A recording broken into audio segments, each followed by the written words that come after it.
Me corresponde disertar acerca de la relación fe y razón en la encíclica que lleva precisamente este nombre, Fides et Ratio, del beato Juan Pablo II.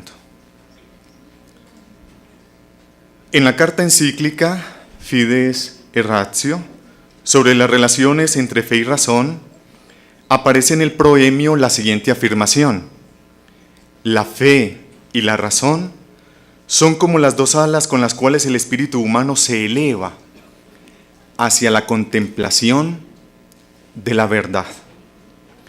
Muchos comentadores ven en esta metáfora de alta profundidad y hasta de belleza poética un resumen de toda la exposición y un horizonte significativo, afirmando que toda la disertación versaría sobre el equilibrio indispensable entre estas dos fuentes de la verdad.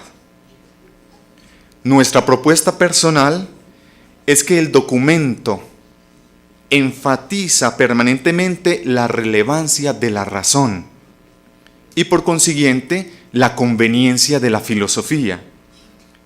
Esto para una mayor comprensión de la naturaleza y trascendencia del espíritu humano y un mejor conocimiento de las verdades reveladas. Esta defensa de la razón viene presentada como un requerimiento de las circunstancias actuales en las que se constata cómo el Papa lo pone en evidencia en la introducción del documento, una honda y arraigada desconfianza en el vigor de la razón humana, tanto para alcanzar la verdad como para encontrar el sentido de la existencia humana. Por esto, en la conclusión, afirma el Papa que lo más urgente hoy es llevar a los hombres a descubrir su capacidad de conocer la verdad y su anhelo de un sentido último y definitivo de la existencia. Mi propuesta y la tesis que quiero desarrollar es que la Fides et Ratio es una defensa de la razón. Es una defensa de la capacidad racional del ser humano. En el cuerpo del texto, casi en la mitad de la exposición, afirma el Papa que en definitiva se nota una difundida desconfianza hacia las afirmaciones globales y absolutas, sobre todo por parte de quienes consideran que la verdad es el resultado del consenso y no de la adecuación del intelecto con una realidad objetiva. Ciertamente es comprensible que en un mundo dividido en muchos campos de especialización, el saber de casi todo, de casi nada, resulte difícil reconocer el sentido total y último de la vida, que es el empeño de la filosofía. No obstante, a la luz de la fe que reconoce en Jesucristo el sentido último de la existencia del espíritu humano, dice el Papa, debo animar a los filósofos, sean creyentes o no, a confiar en la capacidad de la razón humana y a no fijarse metas demasiado modestas en su acción, en su reflexionar. Es preciso no perder la pasión por la verdad última y el anhelo de su búsqueda, junto con la audacia de descubrir nuevos rumbos. La fe mueve a la razón a salir de todo aislamiento y a apostar de buen grado por lo que es bello, bueno, verdadero. Así, atención, así la fe se hace abogada convencida y convincente de la razón. La relación que presenta el Papa en su encíclica entre la fe y la razón es que la fe aboga en favor de la razón. Vamos a tratar de argumentar esta tesis que les quiero proponer como una clave de lectura del documento, que en términos del mismo Papa la tesis sería recobrar cuanto antes la audacia de la razón. Y como acabamos de citar, la fe se hace abogada, convencida y convincente de la razón. Nuestra disertación tendrá tres momentos que podríamos llamar el pretexto, el texto y el contexto. En primer lugar, en cuanto al pretexto, 120 años después de la encíclica Aeterni Patris del Papa León XIII, 1879, Fides Ratio propone nuevamente el tema de la relación entre estas dos fuentes de la verdad. Teniendo en cuenta iniciativas análogas de mis predecesores, afirma el Papa, deseo yo también dirigir la mirada hacia la peculiar actividad de la razón. Me impulsa a ello el hecho de que sobre todo en nuestro tiempo la búsqueda de la verdad última aparece oscurecida. Sin duda la filosofía moderna tiene un gran mérito al haber centrado su atención en el hombre.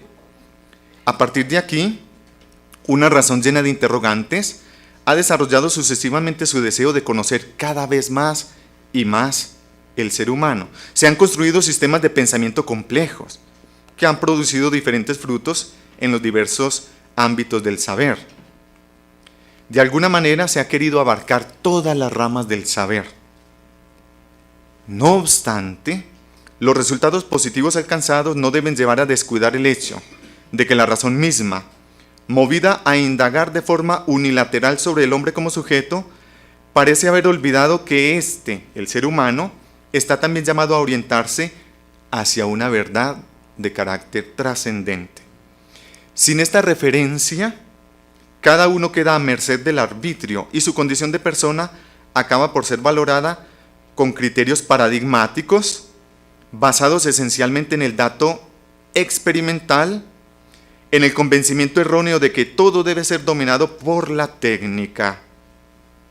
Así ha sucedido que en lugar de expresar mejor la tendencia hacia la verdad, la razón se ha doblegado sobre sí misma, haciéndose día tras día incapaz de levantar la mirada hacia lo alto para atreverse a alcanzar la verdad del ser.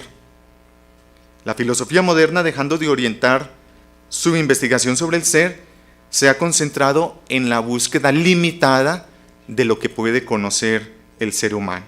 En lugar de apoyarse sobre la capacidad que tiene el hombre para conocer la verdad, ha preferido destacar sus límites y los condicionamientos de la razón.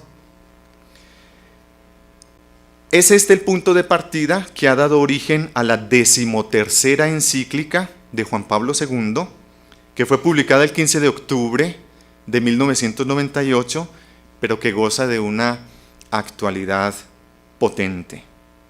El Papa quiere salir al paso de esa situación cultural que ha plasmado un modo de pensar según el cual todo es opinión.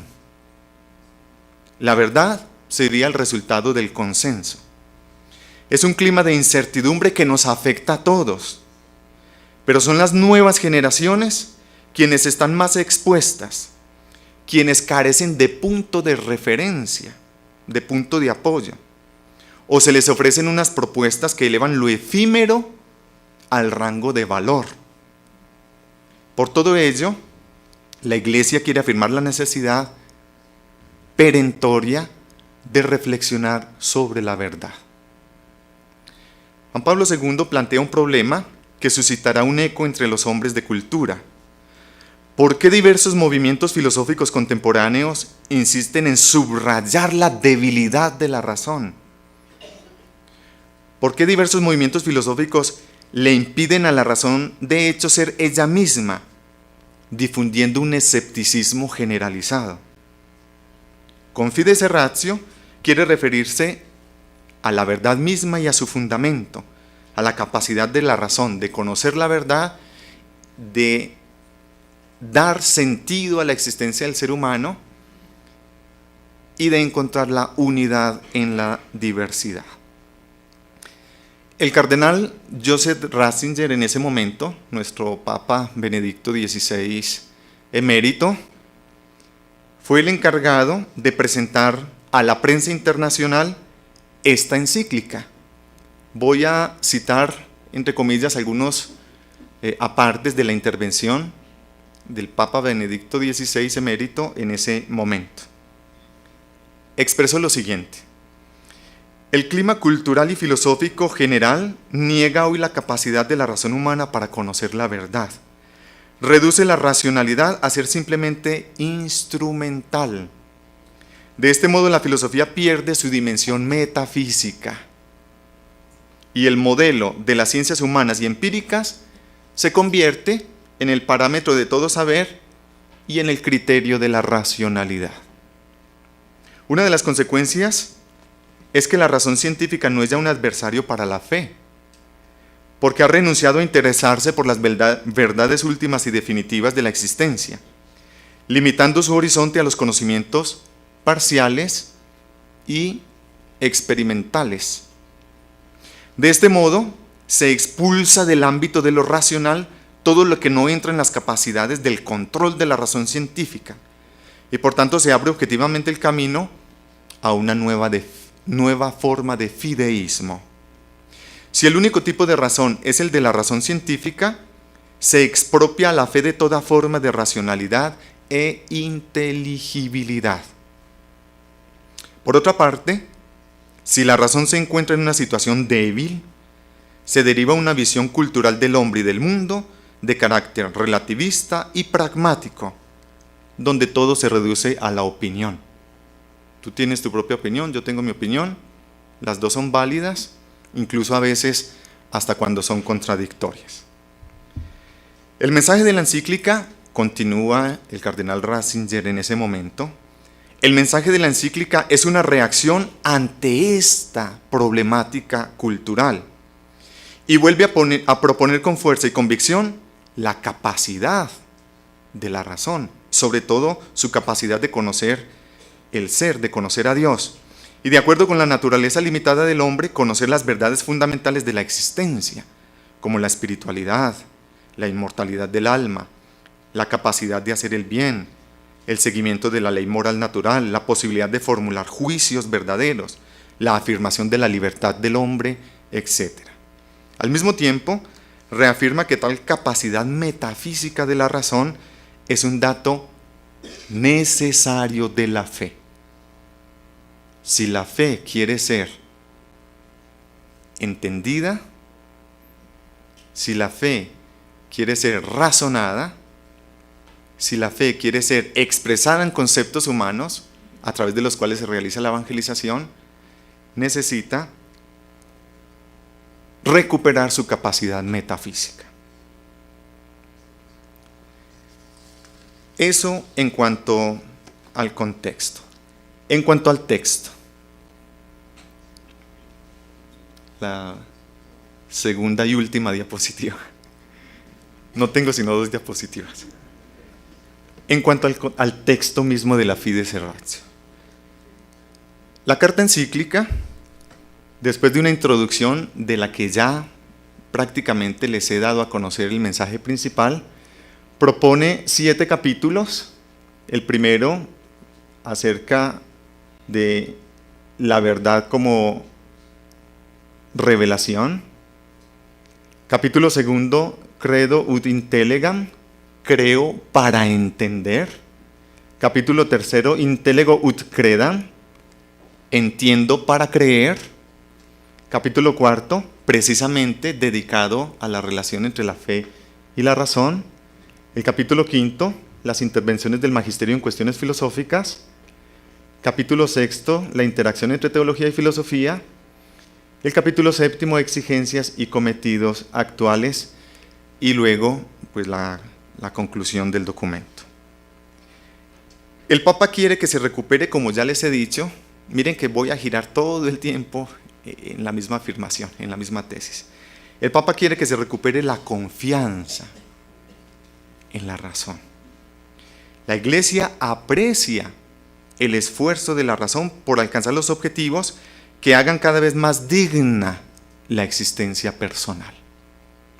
La llegada de la época moderna señala la progresiva desconfianza en la razón, de su capacidad de conocer la verdad, de encontrar el sentido. Y esto hace que la filosofía cambie su papel. De sabiduría, de un saber universal, la filosofía fue empequeñéndose hasta considerarse una más de tantas parcelas en esta fragmentariedad del saber. Algunos filósofos, abandonando la búsqueda de la verdad por sí misma, han adoptado como único objetivo el lograr la certeza subjetiva o la utilidad práctica de nuestros razonamientos. En el número 5, ya citado, se afirma que todo este contexto ha derivado en varias formas de agnosticismo y de relativismo. Para Benedicto XVI era el mal de la cultura actual, o es el mal de la cultura actual, el relativismo, que han llevado a la investigación filosófica a perderse en las arenas movedizas de un escepticismo general. Recientemente han adquirido cierto relieve diversas doctrinas que tienden a infravalorar incluso las verdades que el hombre estaba seguro haber alcanzado. Y no es que la ciencia esté planteando la incapacidad de la filosofía y de la teología de conocer. La ciencia misma se está planteando la incapacidad de llegar a la verdad objetiva. Y si no, el anarquismo epistemológico de Feyerabend, por ejemplo. La misma ciencia está acabando con la capacidad racional, o la está postulando, la capacidad de alcanzar la verdad. La legítima pluralidad de posiciones ha dado paso a un pluralismo indiferenciado, pluralidad sí, pluralismo no, basado en el convencimiento de que todas las posiciones son igualmente válidas. Todo vale. Este es uno de los síntomas más difundidos de la desconfianza en la verdad, que todos lo encontramos en el contexto actual. No es exagerado afirmar, dice el Papa, que buena parte del pensamiento actual se ha desarrollado alejándose progresivamente de la revelación cristiana hasta llegar a contraposiciones explícitas. Algunas de esas filosofías desembocaron en sistemas totalitarios, traumáticos, como es conocido por todos para la humanidad. Al comprobar los efectos producidos por esta separación, se puede constatar que tanto la fe como la razón se han empobrecido,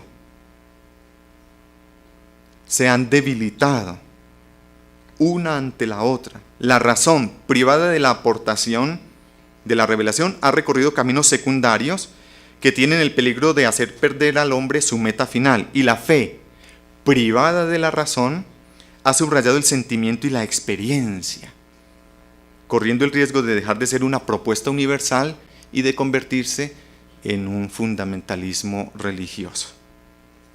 El Papa enfatiza, y aquí veo yo una afirmación fundamental, quizás la tesis de esta propuesta que les traigo, que es más que una disertación, simplemente una clave de lectura para el documento. El Papa enfatiza, es ilusorio pensar que la fe ante una razón débil tenga mayor incisividad. Al contrario, una razón débil cae en el grave peligro de ser reducida la fe, la revelación, la religión, reducida a un mito o a una superstición. Si no podemos dar razones, caemos en la superstición, en el fideísmo. Del mismo modo, una razón que no tenga ante sí una fe adulta, no se siente motivada, no se siente movida a dirigir la mirada hacia la novedad y radicalidad del ser. En el número 81 se presenta la crisis de la razón como una crisis de sentido. Los puntos de vista, a menudo de carácter científico sobre la vida y sobre el mundo, se han multiplicado de tal forma que podemos constatar cómo se produce el fenómeno que ya les he indicado de la fragmentariedad del saber. Precisamente esto hace difícil y a menudo vana la búsqueda de un sentido. Y lo que es aún más dramático, en medio de esta baraúnda de datos y de hechos entre los que se vive y que parecen formar la trama misma de la existencia, aquí está hablando el Papa, ¿no? Todo esto está entre comillas. Muchos se preguntan si todavía tiene sentido plantearse la cuestión sobre el sentido. Tiene sentido, dice el Papa, plantearse la cuestión sobre el sentido. La pluralidad de las teorías que se disputan la respuesta o los diversos modos de ver y de interpretar el mundo y de la vida del hombre no hacen más que agudizar esta duda radical. duda, desconfianza, miedo, que fácilmente desemboca en un estado de escepticismo y de indiferencia o en las diversas manifestaciones del niquilismo. La respuesta del Papa, todavía en ese mismo número 81, discurriendo sobre el sentido, deseo expresar firmemente la convicción de que el hombre es capaz de llegar a una visión unitaria y orgánica del saber. Este es uno de los cometidos que el pensamiento cristiano deberá afrontar a lo largo del próximo milenio. Ya estamos en el tercer milenio de la era cristiana. Una filosofía que no responda a la cuestión sobre el sentido corre el peligro de degradar a la razón a funciones puramente instrumentales. Para estar en consonancia con la palabra de Dios, con la revelación, es necesario ante todo que la filosofía encuentre de nuevo su dimensión sapiencial, de búsqueda de sentido último, de búsqueda de un sentido global de la existencia. En el capítulo 3, Entender para creer, el Papa parte de la experiencia de que todo hombre desea. Ese deseo no lo siembra nadie, eso es innato, eso pertenece a la naturaleza misma del ser humano, del espíritu humano. Desea saber, la verdad es el objeto de ese deseo. El hombre con su razón, que pregunta siempre y sobre todas las cosas, tiene la posibilidad de alcanzar la verdad sobre su existencia. Una verdad que por su naturaleza es universal, válida para todos y para siempre. Y en definitiva, las hipótesis pueden ser fascinantes, pero no pueden satisfacer ese deseo del ser humano.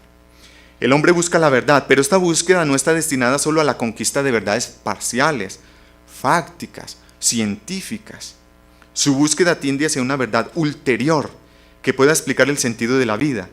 Por eso es una búsqueda que no puede encontrar respuesta más que en el ser absoluto. En el capítulo 4, como les decía, propiamente habla sobre esta relación entre la fe y la razón, y en la presentación de las etapas más significativas del encuentro dado en la historia entre estas dos fuentes de la verdad, se destaca el número 41. Cómo los padres de la Iglesia sacaron plenamente a la luz lo que permanecía implícito en la filosofía. Además, con gran novedad, acogieron la razón abierta al absoluto. Y en ella incorporaron, por supuesto, la riqueza de la revelación. En la Edad Media se pone el esfuerzo en encontrar las razones que permitan a todos entender los contenidos de la fe. De perenne actualidad es la aportación del pensamiento de Santo Tomás de Aquino. Dedica muchas páginas el Papa a hablar de el aporte de Santo Tomás de Aquino y su visión de completa armonía, hay como una relación circular en toda la doctrina tomista entre la fe y la razón, basado en el principio de que lo que es verdadero, quien quiera que lo haya dicho, viene del Espíritu Santo. Respecto a esta armonía, se afirma en el número 43 que la fe, por tanto, no teme la razón. ¿Por qué? La misma fe busca la razón. La misma fe confía en ella, sin circunscribirse a un sistema de pensamiento particular. Por supuesto. Como la gracia supone la naturaleza y la perfecciona, así la fe supone y perfecciona la razón. En el capítulo 5 se mencionan diversos pronunciamientos del magisterio de la Iglesia sobre cuestiones filosóficas. Se parte de la idea de que la Iglesia no propone una filosofía propia ni canoniza una filosofía particular, con menoscabo de otras, pero sí indica lo que en un sistema filosófico, por supuesto, es incompatible con la fe. Está claro además que ninguna forma histórica de filosofía puede legítimamente pretender abarcar toda la verdad, ni ser la explicación plena del ser humano, del mundo y de la relación del hombre con Dios. Yo recuerdo la polvareda que levantó esta afirmación en ese año, ¿no? Porque entonces dijeron que el Papa ya se estaba desligando de la filosofía tomista. Eso fue tremenda polvareda y dio mucho que escribir y mucho que reflexionar. No se circunscribe la Iglesia, reconoce aquellos sistemas de pensamiento que son compatibles con la racionalidad de nuestra fe.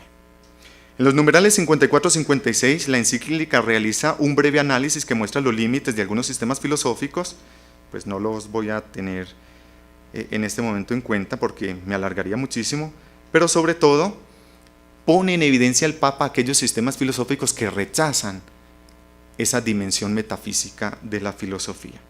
En el número 55 dice: si consideramos nuestra situación actual, vemos que vuelven los problemas del pasado, aunque con nuevas formas de presentación, con nuevas peculiaridades.